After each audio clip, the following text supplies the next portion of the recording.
Bonjour, bonjour si vous venez de nous rejoindre. Merci de passer ce dernier après-midi avec nous. C'est le dernier après-midi de cette 34 ou 35e édition, selon les genres, selon ce que vous voulez, édition du festival Étonnant Voyageur, avec un café littéraire qui a le même âge que le festival, puisque nous l'avons créé en même temps, lors de la première édition en 1990. Et je suis toujours là. Je ne sais pas pour combien de temps. D'ailleurs, on me met dans un placard à la fin du festival et on me fait ressortir quand débute l'édition suivante. Ravi d'avoir sur ce plateau un très beau panel, comme on dit, d'écrivains. Alors, Marguerite Capel est une de nos habituées, nos interprètes habitués du festival qu'on a plaisir à retrouver. Et Marguerite, j'ai pas mon programme, s'il vous plaît, je dis ça au passage. Marguerite. Je vais le chercher. Non, elle apporte. Marguerite va interpréter Diane Wilson. C'est pour ça que j'ai dit j'ai pas mon programme, parce que moi les noms je les retiens pas. Diane Wilson. Je te remercie beaucoup. Je suis pour les semeuses. Très distraite. Alors excusez-nous, hein, tout ça se passe dans la bonne humeur, mais c'est Puis pas on est lundi après-midi. C'est pas très professionnel. Hein. Pardon. Voilà. Donc sur ce plateau, j'ai dit Diane Wilson qui va nous parler de son dernier livre paru aux éditions de l'Échiquier qui s'intitule Les Semeuses. À côté de moi, Sajana Nina Perchovic qui va nous parler de son livre intitulé Dans le fossé et paru aux éditions Zulma. Et puis à côté de Sajana, Brandon Hobson qui lui parlera d'un livre qui s'intitule Dans l'écho lointain de nos voix et qui est paru chez Albin Michel et qui va être traduit, interprété par Morgane Cézanna qui elle aussi commence à être vraiment une habituée du festival Étonnant Voyageur. Voilà, donc je vais commencer, je pense, Pascal, puisque j'ai deux auteurs que je vais interviewer là. Et je pense que je vais commencer par Brandon, peut-être. Brandon Hobson, Dans l'écho lointain de nos voix. Je vais tout de suite demander à sa traductrice de nous dire si le titre américain, le titre anglais est le même que celui... Tu peux parler dans le micro, hein, c'est mieux. Le titre original, c'est The Removed, donc en référence au Great Removal, c'est le déplacement forcé des tribus amérindiennes en 1838. C'est ça, mais à chaque fois, notre cher ami éditeur Francis Geffard arrive à mettre des titres, à trouver des titres très poétiques. J'aimerais bien, savoir comment les auteurs réagissent à ce changement de titre. So yeah, the American title is The Removed, and then the French title, In the Distant Echo of Our Voices. I think it's a beautiful title that Francis, for the French edition, because the novel is composed of a series of voices, and in the present and the past. So the present family, the voices, the novel is composed of family voices, and but there's also the voice of the past, which is a spirit ancestor voice who tells stories. So I think it's a beautiful title that was translated. I'm very honored. Yes. Oui, donc comme vous le disiez, le titre original c'est The Removed et en français c'est Dans l'écho lointain de nos voix. Je trouve que c'est un titre vraiment magnifique qui a été suggéré par mon éditeur Francis Geffard. Et je trouve que le titre est vraiment, en français, l'adaptation est très pertinente parce qu'en fait dans le livre il y a une série de voix qu'on suit. Il y a des voix qui viennent du passé, des voix du présent, il y a les voix de la famille dont il est question dans le livre, mais il y a aussi des voix, la voix des ancêtres, des esprits des ancêtres de cette famille. Et donc moi, c'est vraiment un honneur en fait pour moi que cette dimension-là de multiplicité des voix ait pu être rendue dans le titre. Alors, Brandon Hobson est Cherokee de l'Oklahoma. Il a travaillé pendant 7 ans comme assistant social auprès d'ados autochtones en difficulté. Il enseigne la littérature à l'Université d'État du Nouveau-Mexique et à l'Institut des Arts indiens d'Amérique à Santa Fe. Il a été finaliste du National Book Award et lauréat de la Fondation Guggenheim en 2022. Ce roman, traduit par Stéphane Roch pour l'excellente collection Terre d'Amérique d'Albin Michel, prend donc ce joli titre dans l'écho lointain de nos voix. Alors, je pense qu'il est nécessaire peut-être de faire un petit rappel historique. Entre 1830 et 1850, environ 100 000 Amérindiens durent quitter leurs terres ancestrales et furent déportés par le gouvernement des États-Unis. Une voix que l'on va découvrir, une des voix que l'on va découvrir dans ce livre est celle de Tasla, leur ancêtre, qui fut abattu pour avoir refusé de quitter sa terre. Et elle se fait entendre dans ce roman. Il témoigne de la violence de cette époque et il raconte les prophéties. Voilà, c'est pour situer un petit peu la chose. Et le récit commence 15 ans après que Ray Ray, le jeune fils de la famille, que l'on va découvrir tout à l'heure, a été abattu sans raison par un policier à la sortie d'un centre commercial. Il avait 15 ans. Et je vais tout de suite demander à Brandon, bien sûr, de nous dire si... Je suppose qu'il a été inspiré par des faits qui ont existé, bien sûr, là-bas. Merci beaucoup. The book was inspired off a shooting of a real family in Oklahoma. That teenager had been shot by police and unfortunately died. And so that was one of the questions that I began with is why isn't justice being served? And I was also thinking about, I wanted to incorporate the history of removal. In 1838, the President Andrew Jackson, the United States, forced removal of many tribes into what was known as Indian Territory, which is now known as Oklahoma, which is where I'm from and where my family is from. And I wanted to have Chala. Chala is a shortened version of Chalagi, which is the Cherokee word for Cherokee. So I wanted Chala to be this voice that, as an ancestor spirit, talks to his son and tells stories, and for that to thread with the modern story of a family and losing their son through police violence. So the echo of violence still continues, yes. I think she wanted me to... C'est le P, oui. Si, mais non, c'est mieux pour le rythme. Okay. Merci beaucoup. Et c'est vrai que ce livre, comme vous le dites, Maët, eh bien, il est inspiré, oui, de faits réels et d'une fusillade qui a vraiment eu lieu et qui a affecté une famille originaire de l'Oklahoma. Donc un adolescent qui a été tué, voilà, victime d'une bavure policière et qui malheureusement, eh bien, en est mort.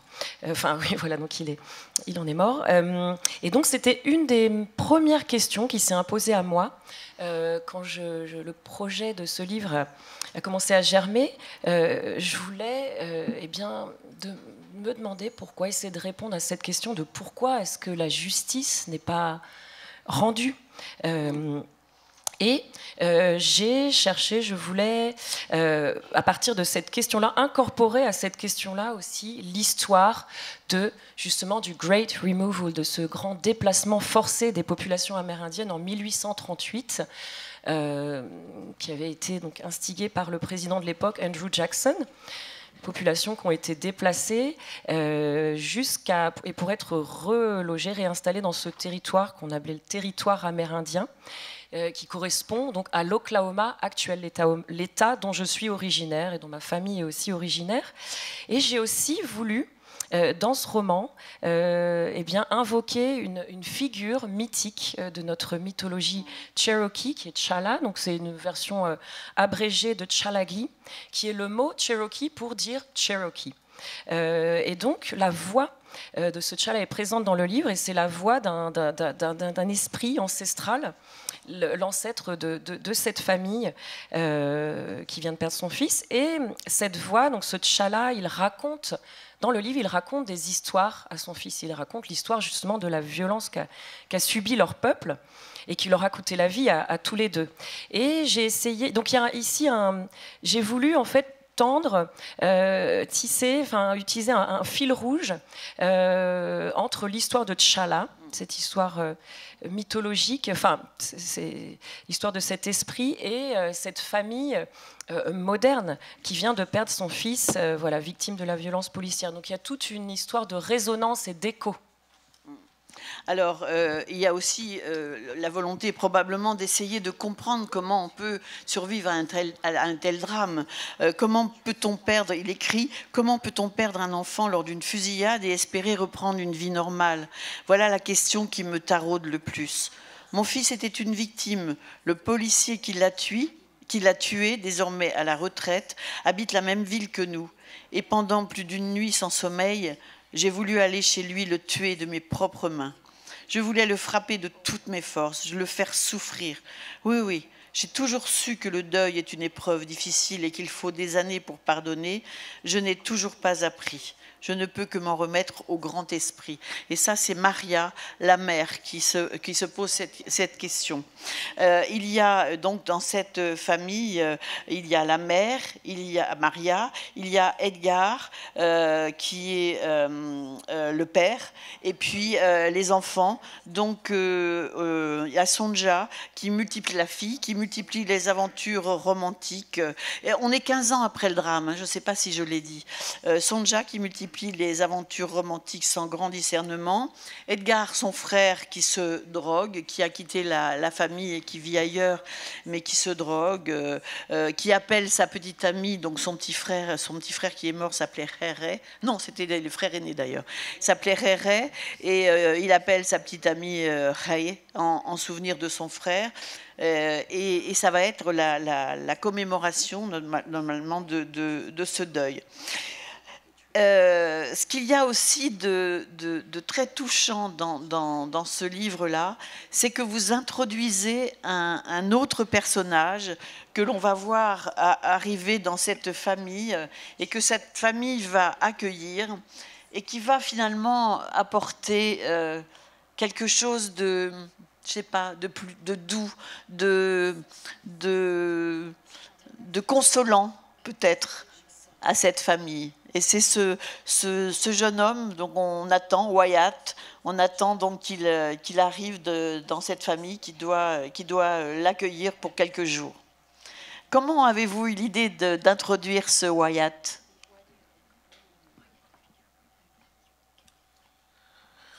Yeah, so I wanted Wyatt as a foster child to jar Ernest's memory.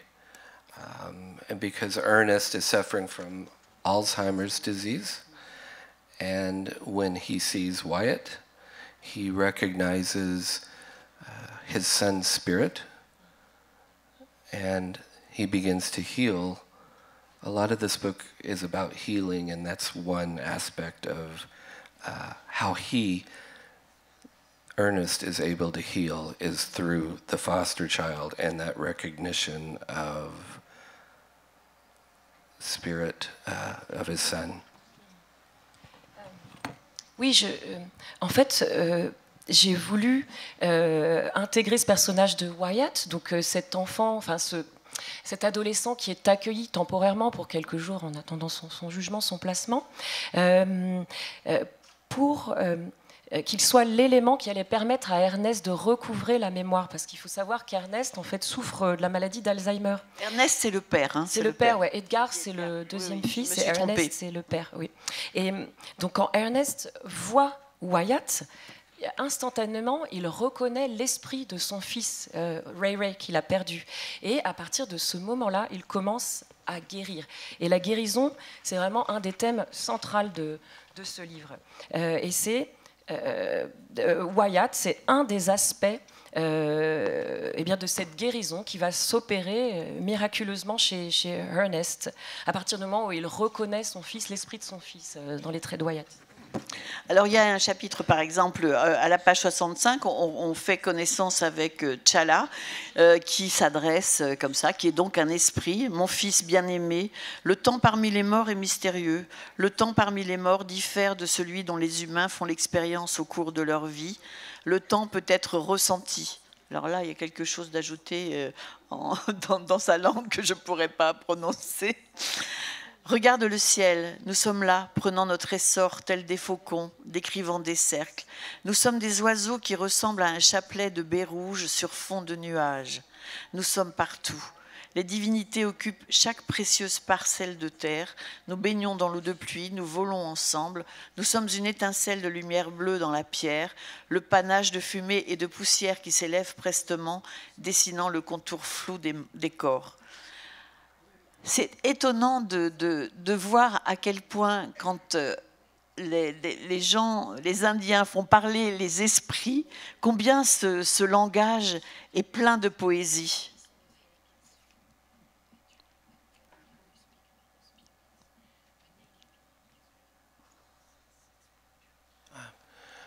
Thank you. A lot of this book, yeah, is very spiritual. So T'Challa is a spirit who's talking to his son and telling stories, some of the old traditional Cherokee stories, Cherokee mythology maybe, but a lot of those stories are very important to Cherokees. So I wanted the father and son who both were killed by the US government for refusing to leave during the removal. So I wanted the father to be able to, as a spirit, share the traditional stories. Oui, alors une grande partie de mon livre, c'est un livre qui est vraiment quand même très, très, très imprégné de spiritualité, mon livre. Et notamment à travers cette figure de T'Challa, qui raconte les histoires de leur peuple, de leurs ancêtres, l'histoire de leur peuple à son fils.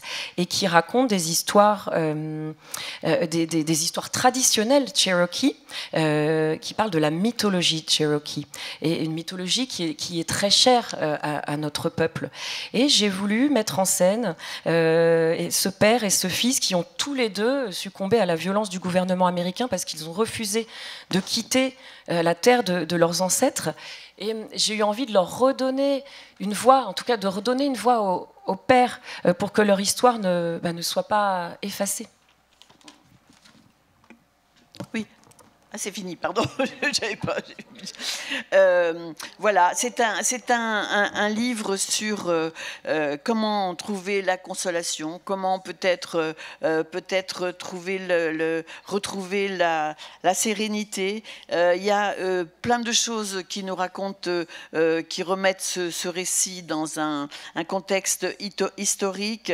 Il y a ce personnage on découvre aussi qui est Ray au début de ce livre, et puis ce personnage Wyatt qui est solaire et qui va beaucoup apporter à toute cette famille et qui va empêcher Ernest de sombrer dans cette maladie. Il y a aussi l'importance des contes, des visions, des prophéties, des croyances. Il y a aussi l'importance des animaux et voilà, il y a beaucoup de choses à découvrir dans ce livre dont on ne va pas vous raconter toute l'histoire parce qu'il faut que vous découvriez ce qui va se passer en fait. Et c'est un livre qui s'intitule Dans l'écho lointain de nos voix et qui est paru chez Albin Michel et qui est un très très beau livre.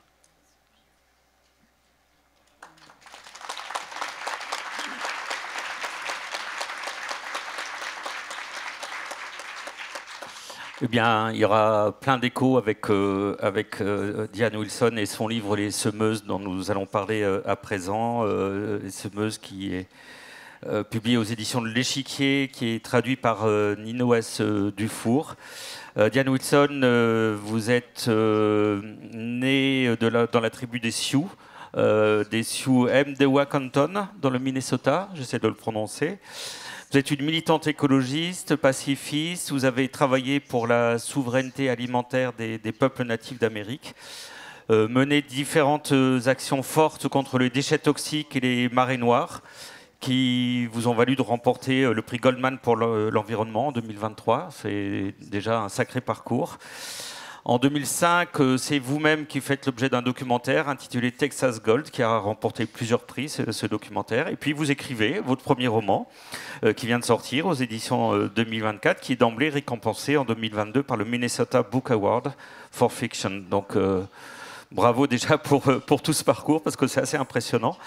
Et ce récit démarre par un chant, un poème, dont j'ai envie de vous lire le début. Nous avons faim, mais le sommeil s'abat sur nous. Nous avons soif, mais la mer nous a dit qu'il est trop tôt pour l'éveil. Nous palpitons, impatientes, contre la fine membrane, repoussons les ténèbres qui nous retiennent, suspendus dans une presque mort qui n'est pas la mort. Nous étreignons le temps dans cet espace, accrochés au fil qui s'élance infini vers les étoiles. La mer nous a dotés d'une patience plus forte que la faim, plus forte que la soif. Nous habitons un royaume de rêve et d'esprit. À l'approche du soleil, nous nous éveillons et embrassons la chaleur, nourris par la terre et gorgés de pluie. Au retour du froid, nous nous tairons de nouveau pour reposer et rêver. Nous nous rappelons quand le monde entier avait son propre chant. Connaître le chant, c'était parler à tous les êtres dans leur propre langue. Voilà, c'est les graines qui parlent. Et je suis très impressionné, Diane, par ce démarrage poétique, ce démarrage où ce sont les graines, qui est le sujet principal, hein, les semis, qui ouvrent le roman, qui parle. C'est une idée merveilleuse, je trouve. Vous pouvez en parler un peu? Merci. And thank you for asking about seeds. The reason they open the book is, to me, the seeds are actually one of the main characters in the book. And I wanted to call attention to the idea that for Indigenous people, we're all related, we're all relatives, so that the seeds are a living being just as important as human beings. And so I wanted the seeds to open the book and remind us about that agreement to take care of each other. So seeds and plants give their lives so that human beings can live, and human beings in turn take care of our seeds. So it's a subtle way of saying to the reader, the seed is actually a being just as important as human beings.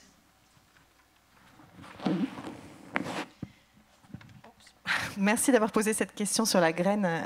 Effectivement, vous avez raison. Le fait que ce soit les graines qui ouvrent le livre n'est pas du tout anodin. Pour moi, en fait, les graines, ce sont un peu les personnages principaux du livre. Elles figurent vraiment parmi les personnages principaux. C'était, pour moi, l'idée était de mettre en lumière le fait que pour les cultures autochtones, nous sommes tous reliés, nous sommes tous apparentés, et que les graines sont des êtres vivants au même titre que les êtres humains. Donc, je commence l'histoire avec ces graines pour nous rappeler ce pacte d'attention mutuelle que nous sommes censés entretenir avec les graines, avec les plantes, qui donnent la vie, qui nous permet à nous, humains, justement, de vivre et de survivre en échange du soin que nous, humains, pouvons apporter à ces graines pour qu'elles puissent continuer à croître. Donc c'était vraiment l'idée de montrer que ces êtres sont tout aussi importants que les êtres humains. Alors après l'introduction de ces êtres-là qui sont les graines, il y a l'introduction des êtres humains, et en l'occurrence deux femmes et un jeune garçon qu'on voit à peine. Darlene, qui est la grande tante de la narratrice, qui est en maison de retraite, elle est dans un petit appartement, dans une maison. Elle fait pousser des graines de maïs dans des pots, dans sa chambre, et tout le monde se moque d'elle en disant oui, ça va pas pousser, et puis ça a besoin de plus de soleil, ça a besoin de plus de terre, etc. Enfin, on se moque d'elle. Il y a une longue incompréhension, de même qu'il y a une longue incompréhension avec sa petite nièce, qui vient lui rendre visite, qui n'a pas trop envie d'être là. Il y a de la réticence, de l'agacement de la narratrice, mais la grande-tante est ravie, et elle savait qu'elle viendrait. Elle a peut-être même appelé. il commence à y avoir un dialogue qui s'installe. Et puis, il y a surtout une injonction. Et je voudrais là encore lire un petit passage de cette grande tante. Parfois la nuit, alors là c'est la narratrice qui parle, parfois la nuit nous faisions le même rêve. Peu à peu, comme je l'aidais à arroser les plantes, nous en sommes venus à partager les mêmes souvenirs. Apprendre la langue non verbale de ma grande tante, qui commence à perdre la parole, qui est proche de la mort, c'était comme apprendre les usages des plantes, des animaux, des lois naturelles qui nous régissent, que nous les respections ou non. Tu dois revenir au temps d'avant, m'a dit Darlene. Va voir ce qui est arrivé aux familles, aux enfants surtout. Retourne là où les histoires ont été abandonnées en même temps que les os de nos ancêtres. C'est là que tu trouveras notre famille. Et voici notre histoire. Et c'est à partir de ce moment-là, Diane, que vous racontez l'histoire à travers les regards de différentes femmes. Ça nécessitait un retour vers le passé, un retour aux origines, un retour pour la narratrice à sa cabane d'enfance.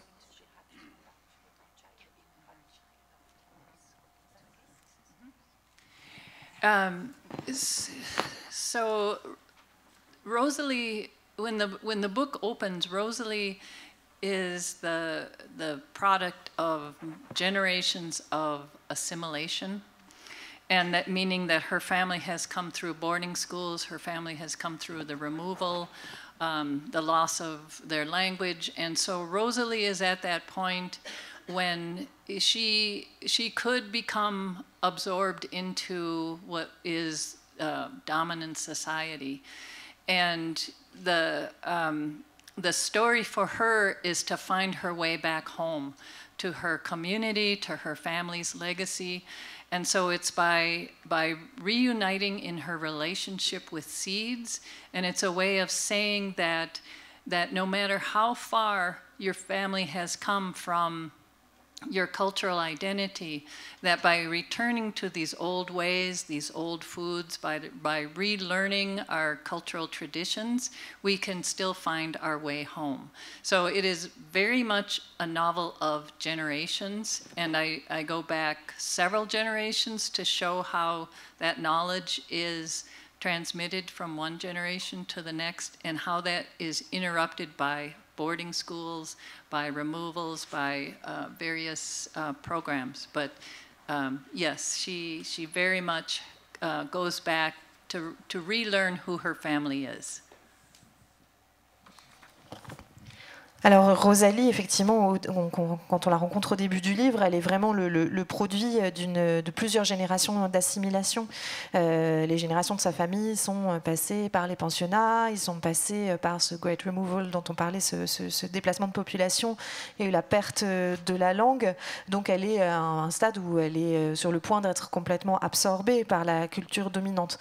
Et l'histoire, le récit, va être un moyen pour elle de retrouver le chemin de son héritage, de sa culture, et en fait le lien qu'elle va retisser avec les plantes est justement une façon de montrer que même quand on peut sembler s'être éloigné profondément de son identité culturelle, ses traditions, ses façons de faire ancestrales, ses nourritures ancestrales aussi peuvent être un outil pour réapprendre sa culture, réapprendre ses traditions et retrouver le chemin de chez soi.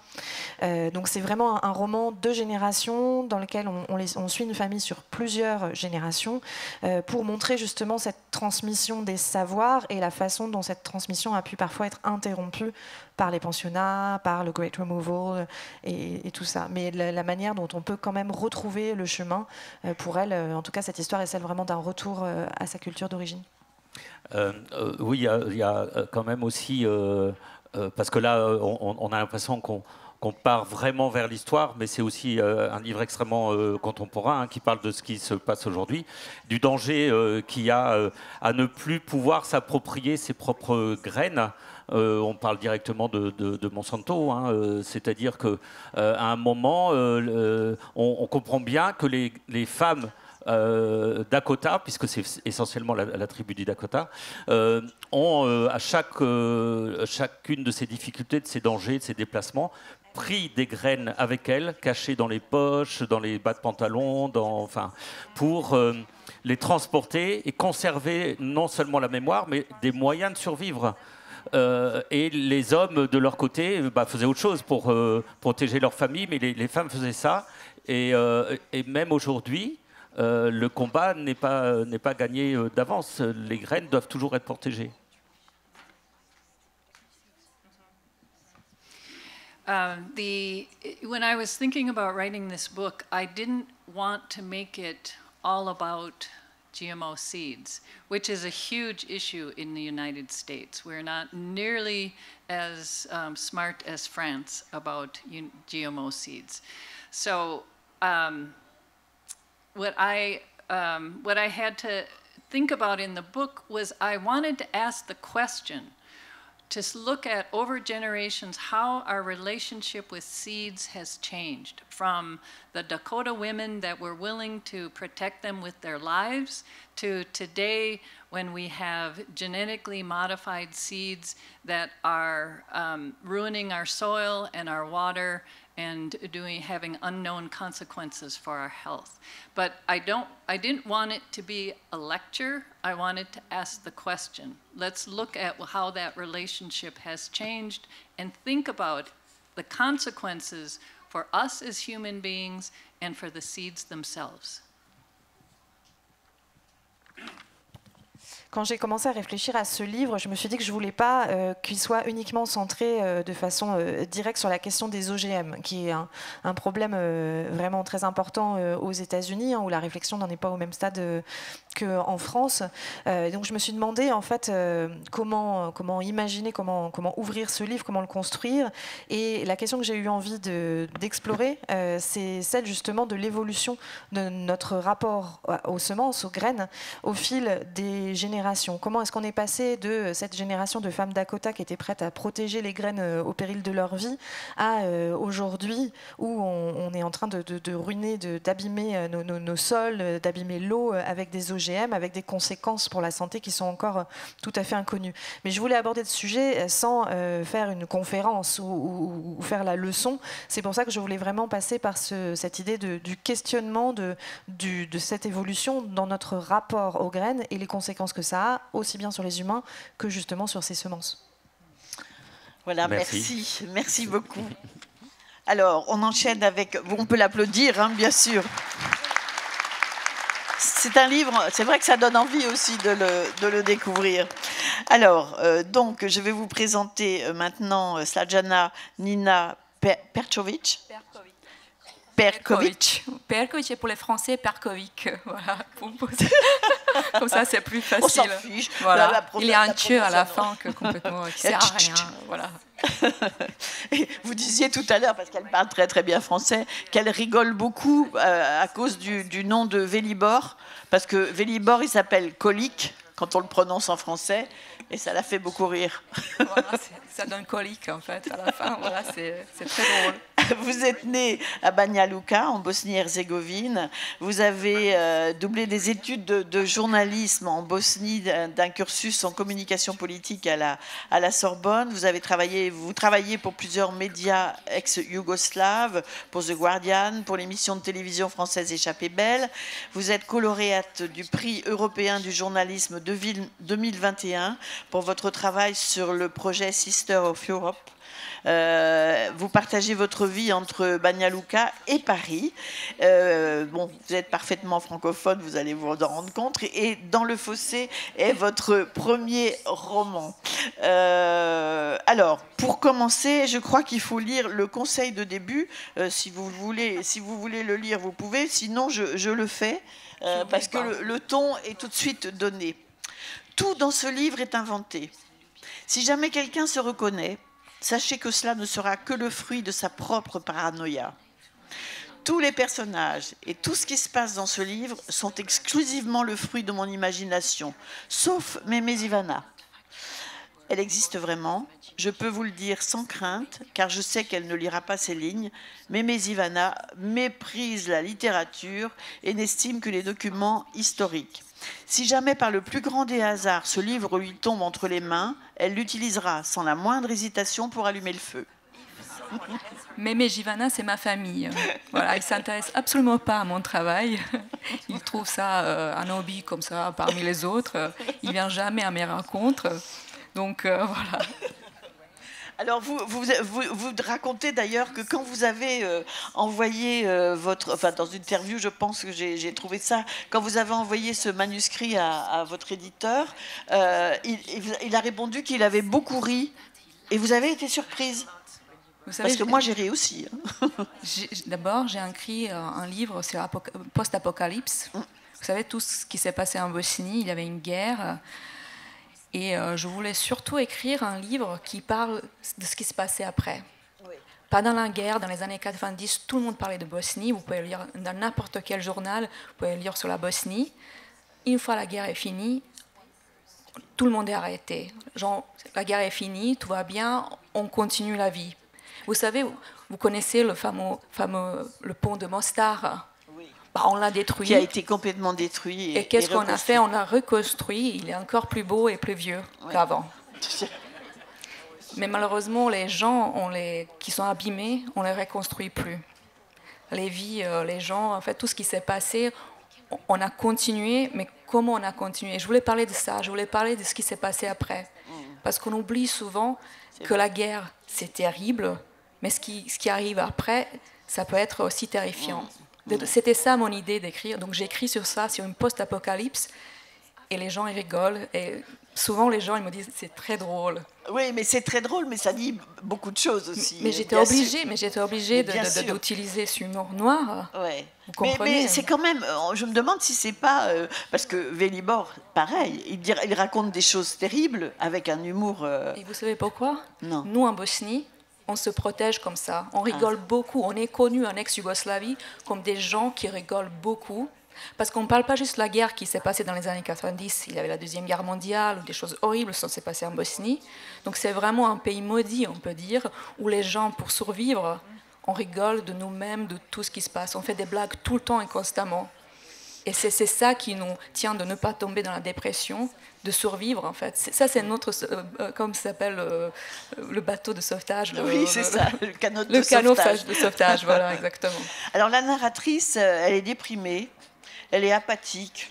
Son copain est parti 3 ans plus tôt en Australie avec la promesse de lui obtenir des papiers pour qu'elle puisse aller le rejoindre.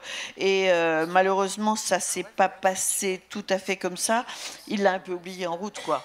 Bien évidemment. Une fois en Australie, on oublie vite les copines derrière nous et tout ça. Elle vit avec sa mère, qui est une maîtresse femme. Et son père, un incapable, dit la maîtresse femme en question. Son seul plaisir, ce sont les séries à la télévision. Donc elle passe son temps devant les séries à la télévision. Et voilà un peu comment ça se passe. Page 28, il y a une comparaison homme-femme qui m'a bien plu. Il faut que je trouve juste le moment. Ah, je ne l'ai pas marqué. On peut le dire, hein, vous pouvez le raconter, parce que vous devez vous en rappeler quand même de ce que vous avez écrit. Vaguement. Les hommes, en général, se contentent de déprimer, ou comme dirait maman, ils se relâchent comme un élastique de vieux slip. Et ils ne font rien, à part déblatérer sur la politique, regarder le sport et le journal télévisé, et calculer quel âge ils avaient quand a commencé la guerre qui a détruit leur vie. Et en fait, il y a ça aussi. Il y a ce relâchement, mais c'est parce que la guerre a détruit leur vie. Vous savez, il y avait un relâchement, mais souvent derrière, ce qu'il faut faire, la vie continue malgré tout. Donc il y a les enfants derrière qu'il faut envoyer à l'école, il faut nourrir, il faut habiller, et les hommes, ils ne font rien. Donc qui est derrière, en fait, qui assure que la guerre, ce sont des hommes qui font la guerre.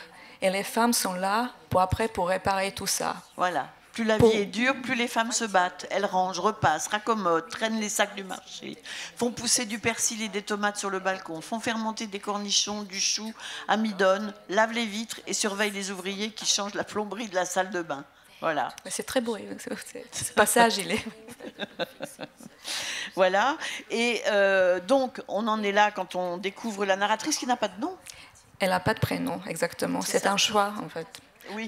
Pourquoi ? Pourquoi ? Parce que être une femme, une jeune femme surtout, ça compte pas beaucoup, ni pour sa famille, ni pour sa société. Donc elle est consciente de ça. C'est elle-même qui dit « je ne veux pas vous donner mon prénom, de toute façon ça ne sert à rien, je ne compte pas pour personne ». Elle est consciente, c'est pour ça aussi qu'elle est un petit peu déprimée, qu'elle n'a pas envie de se battre, mais aussi c'est l'image de la société en fait d'aujourd'hui, les jeunes d'aujourd'hui. Qu'est-ce qu'il faut en fait en Bosnie? Ils ne se révoltent pas, il n'y a pas de révolte, il n'y a pas envie de changer. Les jeunes, s'ils vont à l'école, ils vont à l'école pour partir à Allemagne. Le rêve des jeunes de Bosnie, c'est de partir et d'aller en fait à l'Allemagne.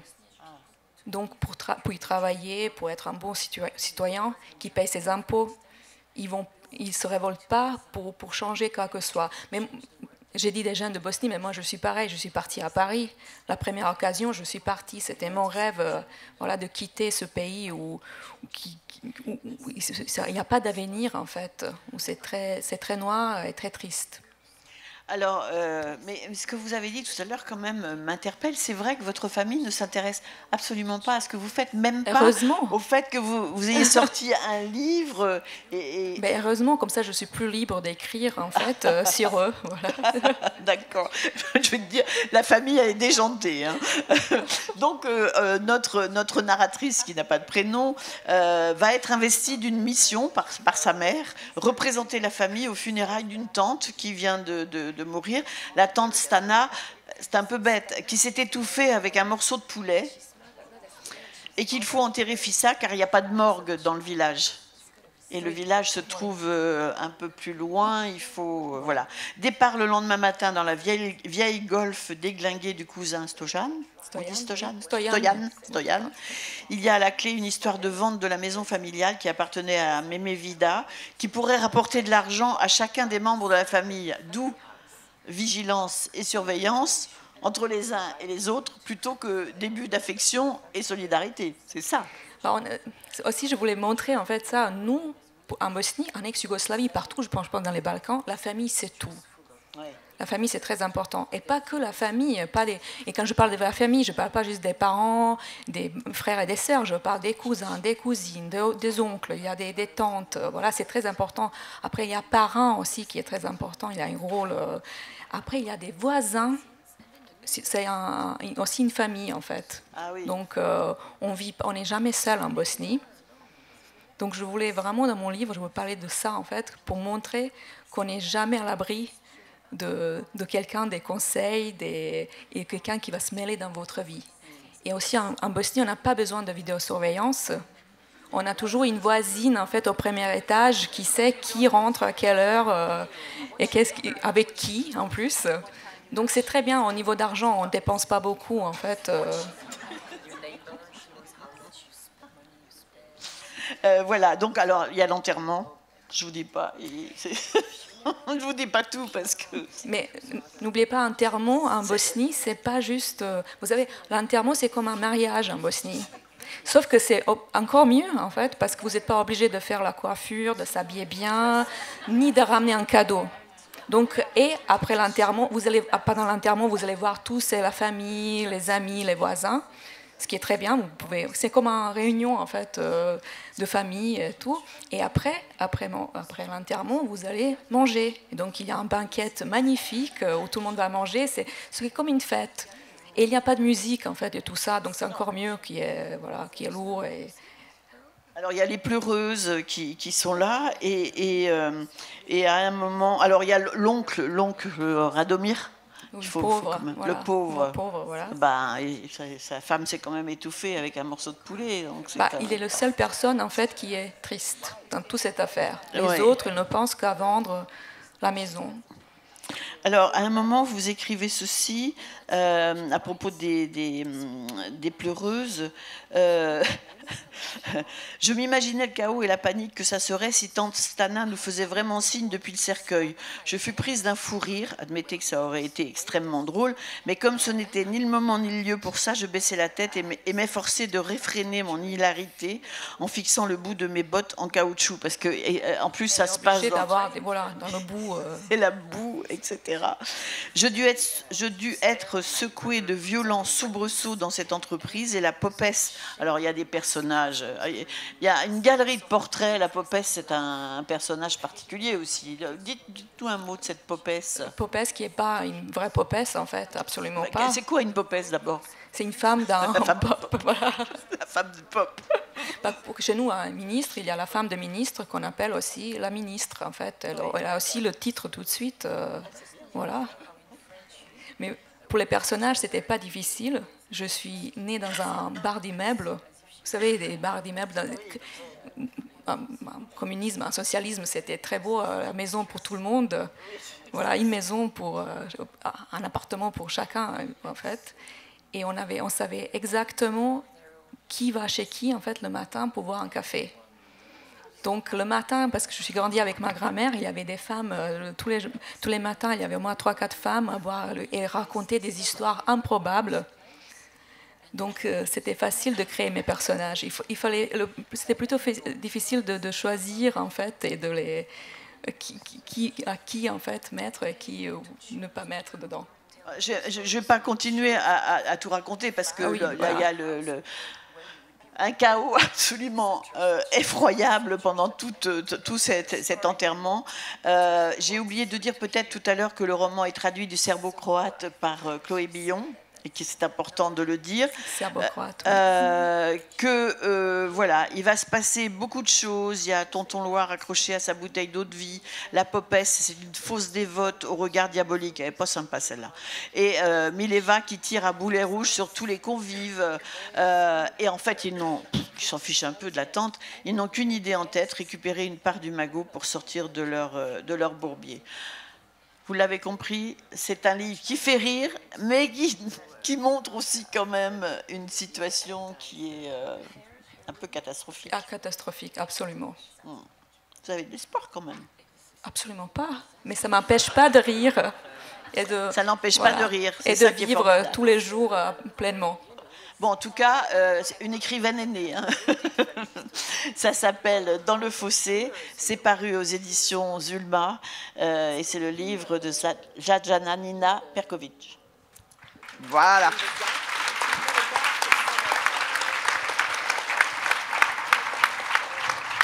Celui dont nous avons parlé au début de ce plateau est celui de Brandon Hobson, indien Cherokee, dans l'écho lointain de nos voix. Et dans ces voix, il y a plusieurs voix qui parlent, dont aussi la voix d'un ancêtre, paru chez Albin Michel.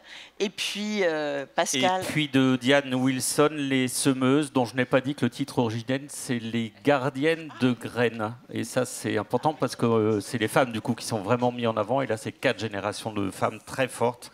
J'ai pas demandé non plus. J'ai fait comme toi, j'ai pas demandé le titre originel.